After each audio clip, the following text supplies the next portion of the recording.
सो ज़्यादातर anime fans के लिए सिर्फ नारुतो और वन पीस ही बिग थ्री है एंड मैं जानता हूँ कि तुम में से भी बहुत सारे इसी आइडियोलॉजी के गुलाम हैं and on the other hand bleach को ज़्यादातर लोग ट्राई ही नहीं करते और जो कुछ लोग जोश जोश में स्टार्ट करते भी है उन्हें स्टोरी का कॉन्टेक्स्ट ही समझ नहीं आता एंड बाद में ब्लीच उतना भी कुछ खास नहीं है ऐसे बकवास करते रहते हैं। बट क्या एक्चुअली में ब्लीच इतना अच्छा एनिमे है और ब्लीच में ऐसा क्या स्पेशल है जो bleach one of the best anime of all time में काउंट होता है। सो आज के वीडियो में हम the most underrated anime of all time bleach के स्टोरी का ओवरव्यू, एनिमेशन, कैरेक्टर्स, प्लॉट्स इन सब के बारे में डिस्कस करेंगे। सो बिना किसी देरी के let's start the video. So bleach के स्टार्टिंग में तुम्हें दो पावर्स के बारे में बताया जाता है जो है होलोज यानी कि निगेटिव एंड इविल स्पिरिट्स जो लिविंग और डेड ह्यूमन स्पिरिट्स को कंज्यूम करते हैं एंड दूसरी तरफ है सोल रिपर्स जिनका काम है ह्यूमन वर्ल्ड को सेफ रखना और नॉर्मल ह्यूमंस इन लोगों को नहीं देख सकते एंड सोल रिपर्स जिस डायमेंशन में रहते हैं उसे कहते हैं सोल सोसाइटी। इनके अलावा भी क्वींसी, अरांकर्स, एस्पाडास, वाइजर्ड्स, फुल ब्रिंगर्स के बारे में लेटर ऑन स्टोरी के प्रोग्रेशन के साथ साथ तुम्हें पता चलता जाएगा। सो ब्लिस की स्टोरी स्टार्ट होती है इचिगो से जो एक नॉर्मल हाई स्कूलर है और वो डेड पीपल के स्पिरिट्स को देख सकता है, साथ ही उनसे इंटरेक्ट भी कर सकता है एंड एक दिन सडनली उसके घर में एक होलो अटैक करता है जिसे रोकने के लिए रुकिया नाम की एक सोल रिपर आती है। बट जब वो उस होलो को डिफीट नहीं कर पाई तब रुकिया इचिगो को सोल रिपर की पावर देती है ताकि वो उस होलो को मार पाए और उसके फैमिली को प्रोटेक्ट कर पाए। And from then on Ichigo की लाइफ में क्या क्या चेंजेस आते हैं, वो कौन कौन से चैलेंजेस से गुजरता है, किस तरह से वो वॉल को अरांकर एंड सभी एनिमेस से डिफेंड करता है, इन सभी एक्साइटिंग एडवेंचर्स को तुम इस एनिमे में एक्सपीरियंस करोगे। And not to mention the fight scenes and extraordinary plot twist और इन सभी से iconic bankai bankai bankai bankai bankai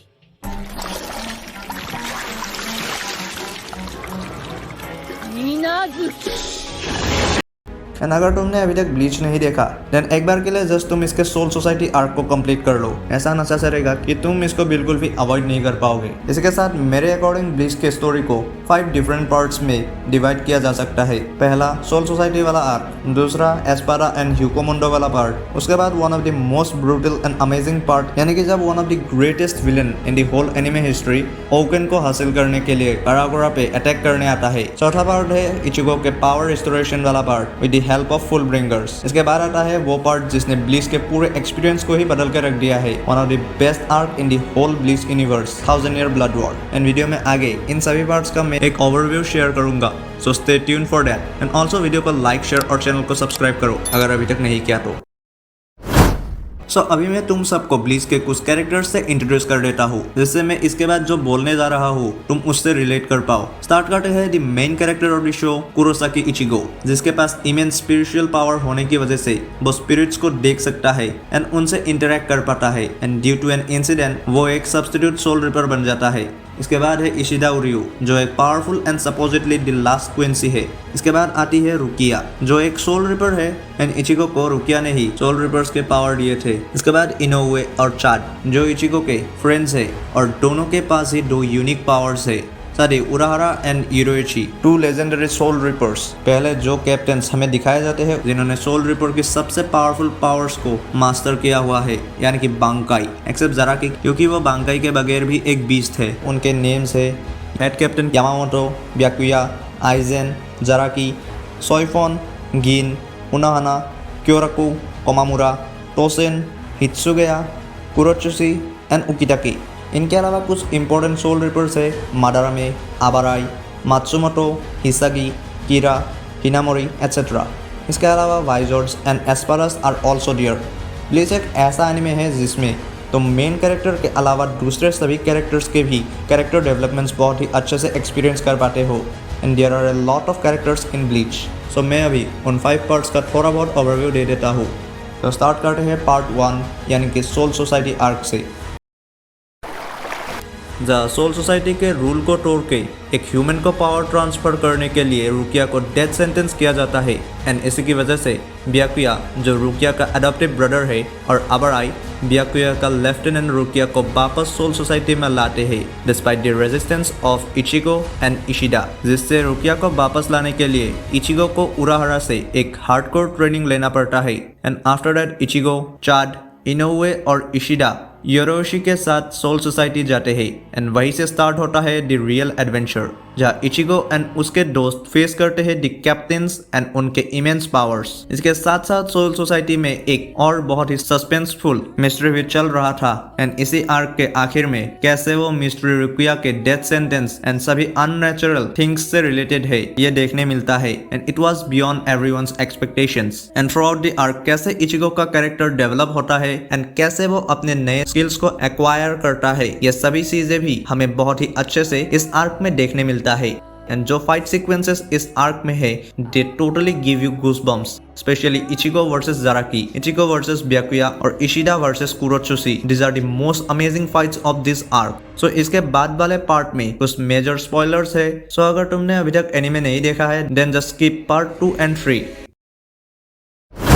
अभी इस पार्ट में तुम्हें कुछ नए पावर बियरर्स देखने मिलते हैं जो है एस्पाडास एंड वाइजर्ड्स। एंड जैसा कि हम जानते ही है ये भी आइजन की ही देन है।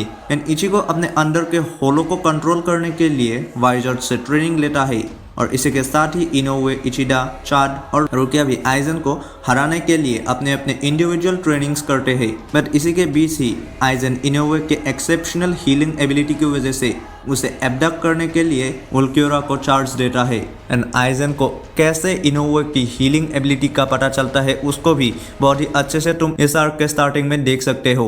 एंड इसी के लिए 4 एस्पाडास काराकोरा में अटैक करते हैं जिससे सभी उन एस्पाडास पे फोकस्ड रहते हैं और ये एक जाल था। सो जब इनोवे सोल सोसाइटी में अपने ट्रेनिंग से अपने दोस्तों को हेल्प करने के लिए आ रही होती है तभी उल्क्योरा इनोवे के दोनों एस्कॉर्ट्स को सेनक्योमोन में ही मार देता है और इनोवे को 2 ऑप्शंस देता है, या तो वो अपने आप ह्यूकोमोंडो जहाँ अरंकर्स रहते हैं वहां आए या फिर उल्क्योरा इनोवे के सभी फ्रेंड्स को मार देगा, जिसके वजह से इनोवे आखिर में किसी को बताए बगैर ह्यूकोमुंडो चली जाती है। एंड सोल सोसाइटी को ऐसा लगता है कि इनोवे ने अपने मर्जी से अरंकर्स को ज्वाइन किया, सो कोई सोल सोसाइटी का मेंबर उसके रेस्क्यू के लिए नहीं जा सकता था। बट इचिगो ने इस ऑर्डर को एक्सेप्ट नहीं किया एंड चाड और इशिडा के साथ उराहारा के मदद से ह्यूकोमुंडो जाता है एंड इवेंचुअली रुकिया और रेंजी भी इस मिशन में शामिल होते हैं। एंड फ्रॉम हियर ऑन वो बहुत सारे इंटेंस फाइट्स में इन्वॉल्व होते हैं and every fight was a life और डेथ सिचुएशन फाइट, जिसकी वजह से इस आर्क के fight sequences are some of the best of Bleach history, जिसमें से इचिगो वर्सेस उल्क्योरा वाला फाइट पर्सनली मेरा फेवरेट है एंड आई एम श्योर तुम में से भी बहुतों का ये फेवरेट होगा। बाकी इस आर्क के एंड में कुछ कैप्टन्स भी इस रेस्क्यू मिशन में हिस्सा लेते हैं, जिससे इस आर्क का एंड भी बहुत ही अमेजिंग होता है। बाकी इन्हीं सब के बीच आइजन अपने प्लान को एग्जीक्यूट करने अपने कुछ बेस्ट अरंकर्स के साथ काराकोरा पहुंचता है, जो पहले ही सोल सोसाइटी वालों ने उराहारा के मदद से शिफ्ट कर दिया था। And in this fake Karakura town जो कांड होते हैं वो किसी भी एनिमे फैन के ड्रीम फाइट्स है। सभी टॉप लेवल कैप्टन्स लेफ्टिनेंट अपने बेस्ट फाइट्स लड़ते हैं, क्योंकि अगर आइजन ने ओकन हासिल कर लिया तो उसे रॉयल पैलेस में जाने से कोई भी नहीं रोक सकता। एंड इसी पार्ट में हम वाइजर्ड्स के रिवेंज एंड कामामुरा, कीरा, हिनामोरी इन सभी के इमोशनल कनेक्शंस भी देखते हैं। एंड यही एक ऐसा पार्ट था जब हमें पहली बार क्योराको, उकिटाके और हेड कैप्टन के पावर्स के एक झलक देखने मिले। एंड ये ब्लीच के some of the finest fight sequences थे। बाकी सभी captains, lieutenant Visoreds and Urahara और योरोची एंड फाइनली इचिगो और इशिन को हराने के बाद आइजन और गिन सोल सोसाइटी में काराकोरा टाउन में पहुंचते हैं, जहां हमें गिन के दूसरे साइड का भी पता चलता है और दूसरी तरफ इचिगो और इशिन आइजन को रोकने जाते हैं। एंड सेंक्योमोन के अंदर जहां टाइम की स्पीड स्लो होती है वह इशिन के ट्रेनिंग एंड ऑल से इचिगो को बहुत ही ज्यादा एक्सट्रीम पावर मिलता है। एंड एट द एंड एक एक्स्ट्राऑर्डिनरी एंड प्योरली गूज़बम्प्स वाले फाइट के साथ finally one of the greatest villain in the whole anime world Aizen को इचिगो हरा देता है at the cost of his all soul reaper powers, जिसकी वजह से आखिर में वो सिर्फ एक नॉर्मल ह्यूमन बन के रह जाता है।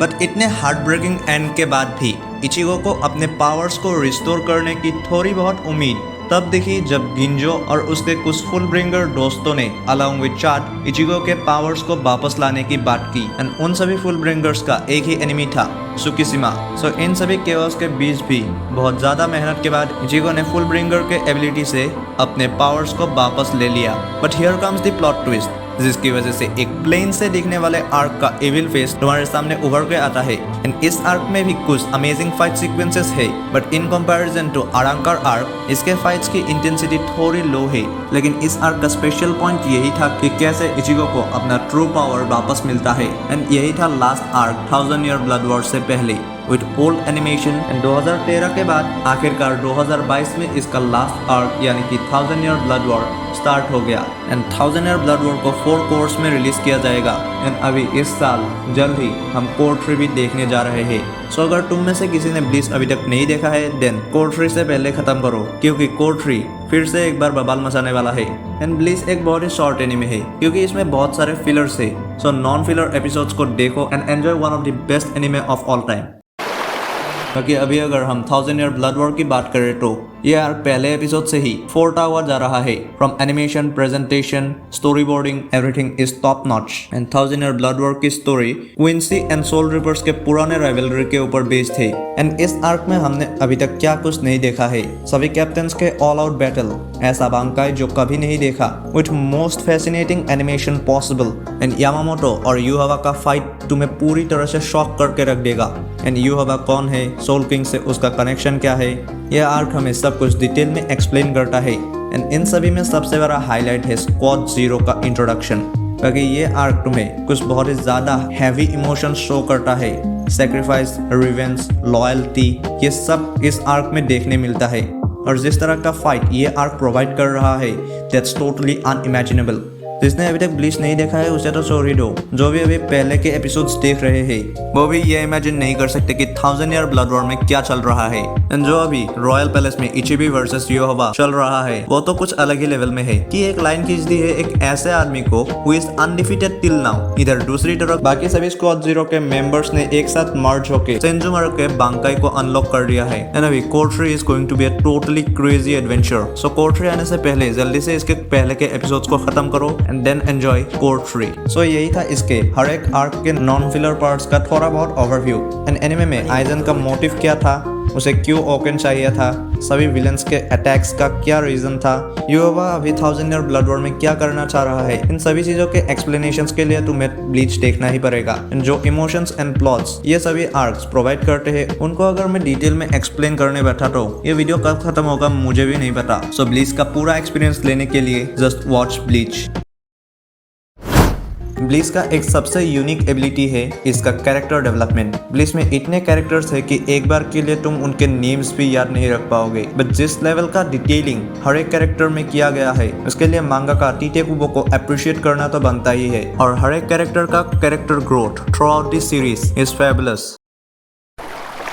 बाकी इसके एनिमेशन की बात करें तो जैसे कि मैंने पहले ही कहा है इसके पुराने वाले एपिसोड्स में इसका एनिमेशन थोड़ा सा ऑफ दिख सकता है compare to today's animation quality, but it was still good. और जैसे जैसे स्टोरी आगे बढ़ती है एनिमेशन क्वालिटी भी इंक्रीज होता जाता है।